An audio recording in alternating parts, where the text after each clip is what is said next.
You're watching Business Live. Let's settle for tonight's stories. The government says the Center to collate the findings conducted by scientists and researchers in the country will commence operation in September this year. The facility, known as the Ghana Innovation and Research Commercialization Center, seeks to facilitate the translation of research findings and other innovations into products and services for commercial purposes. Special Advisor to the Minister of Environment, Science, Technology and Innovation, Oliver Boache, spoke to Joy Business at a one-day creativity and innovation workshop held in Accra in partnership with the Embassy of Israel. Bismarck Awusa has more. The Ghana Innovation and Research Commercialization Center, according to government, is one of the strategic interventions at the heart of a new national science, technology and innovation policy, which is currently under review. It is expected to promote partnership between government, public research institutions, industries, academia and the private sector to enhance productivity. In an interview with Joy Business, Special Advisor to the Minister of Environment, Science, Technology and Innovation, Oliver Boache, noted the center will commence operations in September this year. Right now, we are developing the frameworks for the various components that I've told you about, like the partnership between government, industry, academia and research institutions. What is the framework for this type of partnership? Sustainability. How do we build it in such a way that 2 years from now it won't break down? We are developing frameworks for all of these, and the plan is to have these frameworks completely developed by the end of August this year, and starting from September we are going to start the operations. We already have the secretariat set up at the Council for Scientific and Industrial Research, and now we are developing these frameworks so that when September comes, we will be able to start the journey. In a bid to mark the 2019 World Creativity and Innovation Day in the country, the Embassy of Israel has partnered with government to host some workshops for budding entrepreneurs. This will contribute to the knowledge transfer of Israel's innovative and entrepreneurial drive in Ghana. Guest speaker for the workshop, Oren Simanayan, an Israeli entrepreneur, challenged startups to expand their horizon in their quest for financial assistance. All the challenges, as they are repeating themselves, the solutions for them they exist online. What I encourage the entrepreneurs to do is actually to be a little bit more proactive in their global thinking, to look for solutions a little bit outside of Ghana, and they will find blue ocean of opportunities. Israeli ambassador to Ghana, Shani Cooper, on her part, expressed confidence in Ghanaian entrepreneurs. Overall, I think that in Ghana, people are made from the right material in order to be entrepreneurs. They would like to succeed. They can think outside of the box. And mostly they are not afraid to fail, which is something very important when you become an entrepreneur. Some startups at the event shared some of their challenges and sought expert advice. Joy Business spoke to one of such business owners, Irabna Ajman, who is Chief Executive Officer of Where Ghana. First, it's been insightful to know what Israel has done when it comes to innovation and to hear it from Israelis, because we know the story, but it's different when you're hearing it from people who are from Israel. But also now narrowing it down into innovation, which really cuts across no matter where you're coming from, and knowing how you can make do with the resources you have and the strategies that you can employ. So when it comes to things like going about finding funding, the angle of knowing that social media is a really important tool, not just for connections, but for funding as well, because at the end of the day, funding is also about building connections. The workshop was on the theme, Israel-Ghana Innovation Ecosystem. How do we stimulate a strong innovation subculture in an emerging economy? Bismarck Awusa reports for Joy Business. Now to a story that is very fluid. Workers of First Atlantic Bank who have been laid off are kicking against the severance package credited their accounts by management of the bank. The aggrieved workers who spoke to Joy Business off record claim management had credited their accounts when they had not agreed on their severance package. Let's go on to Skype and speak with labor consultant Austin Game. He joins us for more on this developing issue. So first of all, your thoughts on the latest twist of events, it looks like the management of First Atlantic Bank is poised to carry out what it wants to do, despite the fact that the matter is in contention. Well, thank you. I think that is a little, let me put it this way. It's unfair for the management not to complete the negotiation with the beneficiaries before crediting their accounts. It's inappropriate under the law, section 65. In the event you want to sever the legal relationship with your workers, which is your right as an employer, because the situation demands that, you have to actually inform the chief labor officer first under the same section 65. Thereafter, you have to engage the workers. If they are unionized, fine with the union. If they are not unionized, you engage them individually or by some arrangement with them. And then you negotiate under subsection 4 of 65, redundancy pay, which will be agreed to and signed on to by everybody. And then you ensure that you keep the chief labor officer also posted again, because that is what informs labor market information in the country, which informs, at the end of the day, our statistical information to be made complete. So it's wrong for them to credit them forcefully. And so my advice is not for them to sit on consent. They should go to the National Labor Commission. That is the accredited body that have been set up by law to go to and have the matter dealt with. We have a very credible labor commission, and I think they will be able to help them. Well, one can understand why the bank would want to get this over and done with. So let's look at this scenario where, of course, the workers are not satisfied with the package they are being given. So if we've credited your account and in the course of deliberations, we feel that, or it's decided that more should be added, we can do so anyway. So, I mean, what's the big deal here? The big deal is that they should not have done that in the first place. It's wrong for any employer, to be honest with you, any employer, be that employer government, be that employer private, super or medium or just minor, whatever, you don't have the right to do that. You have to follow the principles laid down in the law. And if you have difficulties, you engage the services of somebody who can assist you, or you go to the National Labor Commission for guidance.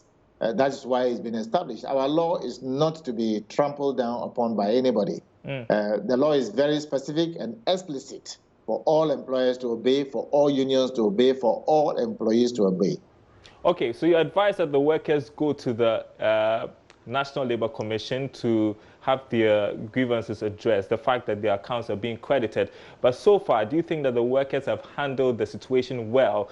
Because there are discussions, we've heard from other stakeholders who feel that, well, they should look at alternative means of resolving this dispute rather than going to the labor court, for instance. Well, if I were to be them, I won't go to the court to waste too much time, because the court has processes, Labor Commission has processes. Indeed, I wish I know them. I would have guided them as to what they should do. That said, they can just walk themselves to the Labor Commission. The Labor Commission's officers are there. They will assist them, and they'll be guided appropriately. And at the end of the day, they will find a solution that will be mutually satisfying for both parties. But I think the employer didn't do well. Maybe they don't know. All right, and the very last one to you. I mean, we've seen a shakeup in the banking industry. Hopefully, things are over, but we don't know. Maybe we may see another instance where a bank wants to lay off some of its workers. What are the key learnings from all of this? If it is not an insolvency that is being followed by the regulator, that is Bank of Ghana, and it is that your situation calls for it, maybe there is a dip in your receipts, and you want to lay off some of the people. Yes, why not? You are entitled to it. You just have to inform the chief labor officer. If you cannot wait for the 3 months duration or thereafter or before, what you have to do is to engage the workers, have a discussion, have it properly minuted, and ensure that everybody sign onto it properly. And having agreed on the multiplier, and you multiply it, and you have to pay them, and you let them go. If they have to go before, because you are a very specialized agency, you can't leave the workers who are informed that they'll be going on a severance kind of situation. If you leave them, then there might be problem. So you pay for, whatever notification period you have to pay for, you pay for it and let them go whilst you complete the calculation and pay them. You just have to be honest in your dealings with your working people, and that's the most important thing. Grateful for your perspective tonight. Thanks very much. As always, that was Austin Game. He is a labor consultant, sharing his perspective on developing issues with First Atlantic Bank. Now, another story that is also developing, the minority in parliament is demanding that President Akufo-Addo withdraws the petroleum agreement with AGM Petroleum in the Deepwater Tunnel South block, warning Ghana will lose $10 billion to Aker Energy if the deal stands. Addressing a media briefing, Minority Leader Haruna Idrisu said the agreement is a complete sell-off of the country. Joining us on the line is Parliamentary Correspondent Joseph Opoku-Gako. Tell us a bit more about what the minority has been saying today. Well, the Minority Leader Haruna Idrisu claims that the decision to review this particular deal is out of place. This deal is a deal that was signed between AGM Petroleum and government back in 2013. Now, the update is that the parent company of AGM Petroleum, a firm called Petroleum, also happened to have acquired Aker Energy back in 2018. And Aker Energy was already exploring an adjacent block to what AGM Petroleum had. And now, the parent company, Petroleum, has taken a decision that going forward, they would want to work on both blocks as a goal. And this has necessitated the renegotiation. But the minority MPs are claiming that it reduced Ghana's stake in the entire block from the current figure of 48% all the way down to 30%, from 43%, 18%. And they think that it's out of place. They say this results in Ghana losing up to $10 billion, which they will not agree to. But we gather that at the level of the Committee on Mines and Energy, there was a push by the minority to resist this, but they lost it to a vote by the majority. And we are waiting on the floor of Parliament for the central document to be brought for the necessary approval. Okay, hold on for us, Gako, because we understand that Parliament's Mines and Energy Committee has approved government's renegotiated petroleum agreement with AGM Petroleum in the Deepwater Tunnel South block. The committee has recommended that the House approves a new agreement. Let's listen to the Vice Chairman of the Mines and Energy Committee, George Duka. Where people feel that a position is entrenched, then it becomes difficult to build that consensus. So it's not a matter of not getting interest in building consensus, but it's the entrenched position that they have taken, whether it's good or bad. This is where we want to go, and we don't want the amendment to be done. And that is their political stand, and I don't see it as patriotic enough, because if you go through the agreement, you realize that we rather building on the previous one that was ratified by Parliament in 2013 December, and having used that agreement. But for the ITLOS, they could have, triggered it. But we had to suspend the operation till the determination by ITLOS, which of course, AGM has gotten to the point of, renewing the agreement. Now we think that if you take the local content aspect, which used to be 2.5 and now 5%, I believe it is better than the previous one. That's where some of their concerns come in. Now the company handling the local content bits, Quad Petroleum, they are called, They were incorporated about a month ago, so they don't understand how come a company with such little expertise is being brought into such an important space. My brother, what we as a committee we do is to ask the ministry whether they've done due diligence in terms of assessing the companies that are involved. And from what the minister told us, that due diligence were done. And for you, it's not a problem that the company is just a month old? Have you seen the documentation? So they claim. Yeah, so it's speculative. That is why I said some of these points are political. You need. They're asking who are those behind that lookup. Yes, as a committee, we've asked. These are pertinent, questions that you can put. Who are they? They've promised to serve the committee with those behind. But my, excitement is the aspect of Ghanaian company getting in there and not whooping some of 5%. That is huge, because we used to have 2.5%. Now, technically and being practical, you put before people that yes, there's a job, come with your documentation. So the Ghanaians don't have the capacities in terms especially when you are entering into an agreement with the IOCs. And so, Joseph, is it the case that the minority is entrenched in its position, would not budge despite the renegotiated agreement? Precisely. They are convinced the deal is not good for the country, and they have questions with how come a local firm without adequate expertise is getting up 5% stake in the oil block. And what we gather is that any moment from now, it's expected that the committee's report recommending approval will be laid on the floor of the House. And two things are likely to happen. Either the minority MPs will walk out, or they will demand a head count, which may end up dragging the process of approval. And so they are taking that strong position that they are not backing the amended deal under any circumstance, because they think it's a rip-off for the country. All right. Thanks very much indeed, Joseph Opoku Gakpo. Keep monitoring the situation there for us. Of course, we'll be looking out for that debate when it gets underway, and if the approval for the deal would be finally given in that regard. You're still watching Business Live. Now, President of the Ghana Securities Industry Association, Emmanuel Esedu, has stated that the umbrella body for the securities industry will be poised to better assist the regulator if given self-regulatory powers. He was speaking on the business edition of PM Express on JoyNews.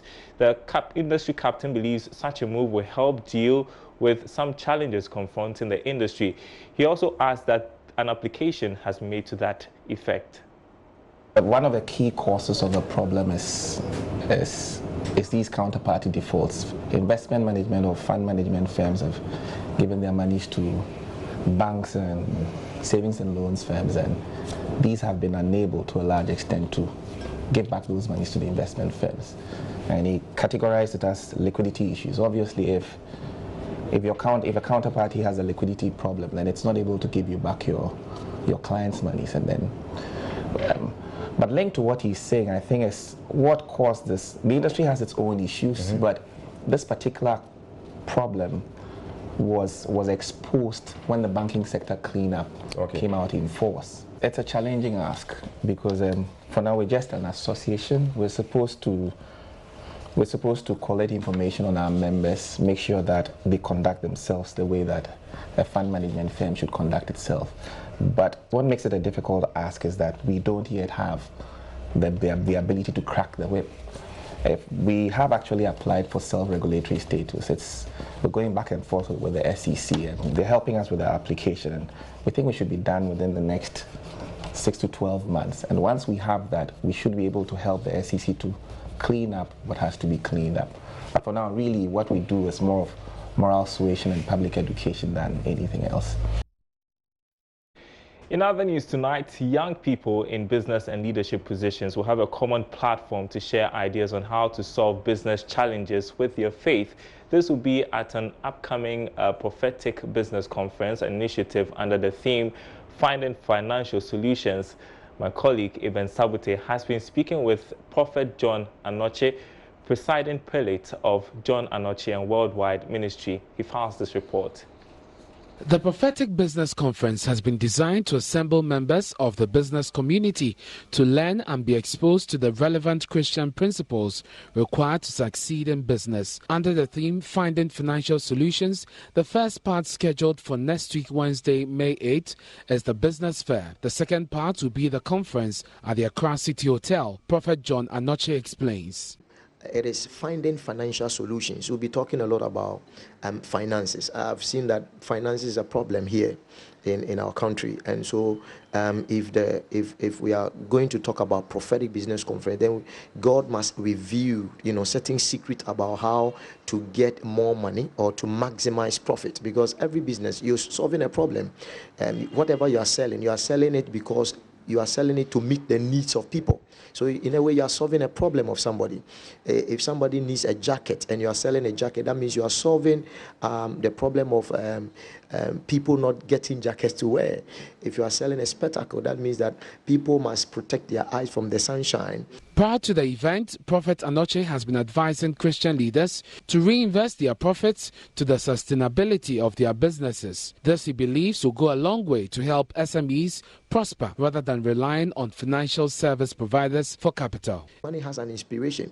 That means money can be gotten. That means money is a medium of exchange. Not only the medium of exchange, because money too is a flow. That means that money can come from your hands and come to my hands. So when money came into my hands, what did I do with money? What was the knowledge that I had with money, that I was able to retain it? Because a lot of people receive monthly salaries, and right from payday, they get broke. Do you understand? Yes. And so how do you impact people to a level where when they receive money, they know that money is a flow, money is a currency, so it flows from one hand to the other. So I will be scaled, okay? I'll be imparted with skills to keep them, and then, do you understand? And then invest them.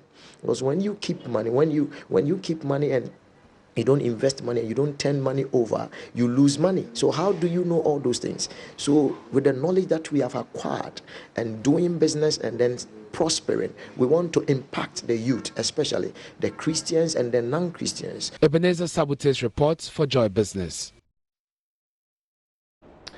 The Bank of Ghana's recent sector reforms has seen a collapse of some banks, while some others have gone into mergers. Customers and depositors have been at the receiving end of such measures, resulting in fear and dipped public confidence in financial institutions. Managers of Universal Microfinance, however, say it is unfair. Many people are defaulting on payment of loans to distressed banks. Chief Executive Officer Kwejo Amofafofie says the fortunes of such banks could change for the better if debtors are more responsible. He spoke to Love Business at the opening of the Universal Microfinance branch at Swami in Kumasi. Prince of Pia reports. In the face of what has become a challenging time for the banking sector, Universal Microfinance has entered the Kumasi market. It is the bank's fourth, having operated for over 7 years in Accra. Chief Executive Officer Kwejo Amofafofie says the bank employs a financial model geared at reducing non-performing loans. In fact, we have met the minimum paid-up capital that Bank of Ghana expects every microfinance to have. And that has made a lot of funds available in Universal Microfinance. And so our coming to Kumasi, our focus was not on deposit taking, but our focus was on loans. And it's because we have had enough funds that we think we need to get a lot of people to disburse the money to. And so if you are coming to Kumasi, the people in Kumasi are not comfortable depositing their money with institutions. But since our focus is in giving our loans, we thought that there was no challenge for us at all. And that's Business Live tonight. Thanks for watching. More news on our website, myjoyonline.com/business. My name is Darryl Carl. Thanks for watching. Have a great weekend.